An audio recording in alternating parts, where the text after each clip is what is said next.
ప్రియమైన వారలారా, యేసు నామమున మీకు నా శుభాకాంక్షలు. వెనక ఒక అందమైన కట్టడంను చూస్తున్నారు కదా. మొదట మనము చూసినది దేవుని ఇల్లు. ఇదే మొట్టమొదటగా మనకు దేవుడు కట్టి ఇచ్చిన కట్టడము. 3000 మంది కూర్చుని ప్రార్థించే ఒక స్థలము. దాన్ని సహోదరులు డిజిఎస్ దినకరన్ గారు వచ్చి ప్రతిష్ఠ చేసి ఇచ్చారు. అది మీరు ఎరిగి ఉన్నారు. అదే విధముగా 1998లో జనవరి 13వ తారీఖున ఈ కట్టడమును బ్రదర్ డిజిఎస్ దినకరన్ గారు వచ్చి ప్రార్థించి దీన్ని ప్రతిష్ఠ చేసి ఇచ్చారు. ఇది ఏమిటని చూస్తున్నారా? ఇది సోల్ విన్నింగ్ ట్రైనింగ్ అని ఒక సెంటర్. ఆత్మల ఆదాయ తర్ఫీదును ఇచ్చే సమావేశములను ఆ రోజుల్లో జరిపించి ఆత్మల ఆదాయము చేయడము ఎలా అని నేర్పించుటకు ఈ సెంటర్ కట్టబడినది. దీనిపైన నివసించడానికి, సేవకులు ఉండడానికి రూమ్స్ ఉన్నవి. ఇప్పుడు కూడా ఇందులో ఉజ్జీవ సేవకులు తయారు చేయబడుతున్నారు. యవ్వనులైన వారికి కావలసిన బోధనలు, ప్రార్థనలన్నీ కూడా ఈ స్థలములో జరుగును. స్టూడియో రికార్డింగ్ చేయుటకు స్టూడియో వెనక భాగంలో ఉన్నది. దీని పేరు ప్యాలెస్ ఆఫ్ గాడ్, దేవుని యొక్క భవనము అని దీనికి పేరు పెట్టబడినది. ఇక్కడెప్పుడు ప్రార్థన జరగాలని చెప్పి ప్రార్థనే జయము అన్న మాట వ్రాయబడి ఉన్నది. చూడండి, ఇప్పటికి కూడా ఇది ఉపయోగంలో ఉన్నది. ప్రభువుకి స్తోత్రములు. ఇది ప్రభు రెండవదిగా కట్టి ఇచ్చిన ఒక కట్టడము ఇది. సరే, ఈరోజు దేవుడు నాకేం చెబుతున్నారు అని గమనించుచున్నారా? యెషయా 41వ అధ్యాయము 13వ వచనములో భయపడకుము, నేను నీకు సహాయము చేసేదనని దేవుడు చెబుతున్నారు. ఆంగ్లవేదంలో ఏమని వ్రాయబడి ఉన్నదంటే, here not, I will help you. నేను నీకు తోడయ్యుండి సహాయము చేసేదను. ఈరోజు ఎవరో ఒకరి సహాయమును వెతుకుచున్నారా? మీ సొంత కార్యము లేక మీ కుటుంబ కార్యము, బిజినెస్ కార్యములో, సేవా కార్యములో ఎవరైనా సహాయం చేస్తే బావుంటుంది అని అనుకుంటున్నారా? ఏదో ఒక సహాయం, మనుషుల సహాయం అవసరమై ఉండును కదా. అందరికీ అవసరం ఉంటుంది. నాకు సహాయం చేయుటకు అనేక మందిని ప్రభు ఉపయోగించుట నేను చూసి ఉన్నాను. కనుక దేవుడు చెబుతున్నారు, నేను నీకు తోడై ఉందును, నేను నీకు సహాయం చేసేదను, నీవు భయపడకు. భయపడే పరిస్థితి, ఆ పరిస్థితిలో మీరు నిలబడి ఉన్నారు.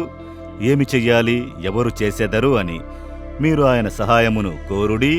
ఎవరి ద్వారా మీకు సహాయము చెయ్యాలో ఆయనకు తెలుసు. మీరు వ్యక్తులను వెతుకుట కంటే ఆయన సరైన వ్యక్తులను తీసుకుని వచ్చి మీకు సహాయము చేసెదరు. కొన్నిసార్లు మనుషులు లేకుండా ఆటోమేటిక్గా దేవుడు నడిపించెదరు. కనుక మీరు ఎందుకు భయపడాలి? లేదండి, ఈ విధంగా ఈ వ్యక్తితో ఎవరు మాట్లాడతారు, మా కొరకు ఈ అధికారితో ఎవరు మాట్లాడతారు, మా కొరకు దీన్ని ఎవరు చేసెదరు, ఈ వ్యాజ్యమును నడిపించి ఎవరు ముగిస్తారు? ఆయన వాక్కు ఇచ్చినారు. నీవు భయపడకు కుమారుడా, భయపడకు కుమార్తె, నేను నీకు తోడయ్యుందును, నేను నీకు సహాయము చేసేదనని చెబుతున్నారు. మీ చేయి పట్టుకుని చెబుతున్నారు, నేనున్నాను నీకు. ఆయన చేతికి చెయ్యిచ్చి, మీరే నాకు తోడు, మీరే నాకు సహాయము, నేనే మనుషుని యొద్దకు వెళ్ళను, ఎవర్ని వెతకను, మిమ్ములనే వెతికెదను, మీరు నాకు సహాయము చేయుడి అని చెప్పి చూడండి. అప్పుడు దేవుడు అందులో కల్పించుకొనును. మీరొక వ్యక్తిని నమ్ముచున్నంత వరకు ఈయనొచ్చి సహాయం చేస్తారు, ఆయనొచ్చి సహాయం చేస్తారు అని వారి మీద నమ్మకం కలిగి పోతున్నంత వరకు దేవుడు దూరంగా నిలబడి చూస్తూ ఉంటారు. మీరు సంపూర్ణంగా ఆయన్ని విశ్వసించి వెతికేంత వరకు ఆయన మూలన ఉండి చూస్తూ ఉంటారు. ఎవ్వరూ నాకు సహాయం చెయ్యలేదు, అన్నీ ఫెయిలియర్ అయినవి, ఆఖరికి దేవుని వెతుకుదాం, అంతే కదా. అలాగే కొందరు ప్రార్థించుకున్నట్టుకు వచ్చినప్పుడు చెబుతారు, అక్కడికి వెళ్ళాం, ఇక్కడికి వెళ్ళాం, వ్యాధి కలిగినది సంవత్సరాలవుతోంది, ఇప్పుడు వచ్చారే అని అంటే, అన్నిటినీ చూశాము, అన్నిట్లో అపజయమే, చివరికి వచ్చాము అని అంటారు. ఆఖరి స్థానము దేవునికి ఇచ్చెదరు. మొదటి స్థానం ఇవ్వాలి. ఏదైనా, ఏ కార్యమైనా మొదట ఆయనకు తెలియజేసి, దేవా మీరు సహాయం చేయుడని ఆయనకు చెప్పండి. చక్కగా నడిపించెదరు. ఎవరి ద్వారా ఎవరితో మీకు కార్యము వర్ధిల్లును ఆయనకు తెలుసు, దాన్ని చేయును. ఇప్పుడైనను దేవా, మనుషులను నమ్మిపోయిన కార్యమును క్షమించుడి, మీకు ప్రథమ స్థానము ఇవ్వకపోవడం క్షమించుడి. ఇప్పుడు నేనన్నిటినీ విడిచి మీ వైపు చూస్తున్నాను, మీరు నాకు వాక్కునిచ్చారు, నాకు సహాయం చేయుడి అని అడగండి. ఈ దినమే ఒక అద్భుతము జరుగుట చూచెదరు. చెబుతారా? దేవుని చూసి చెప్పండి, దేవా వారు చేస్తారు, వీరు చేస్తారు అని మనుషుల సహాయము కోరి కోరి నేను మోసపోయాను, ఓడిపోయినందుకు నన్ను క్షమించుడి.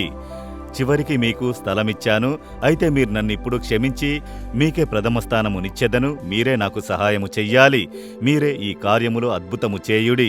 నాకు వాక్కునిచ్చితిరి, భయపడకు, నేను సహాయము చేసేదను అని. నాకు సహాయము చేసి దీన్ని చేసి ఇవ్వుడి. ఈ దినమే ఒక అద్భుతమును నేను చూడాలి. యేసు నామములో ఆమెన్, ఆమెన్.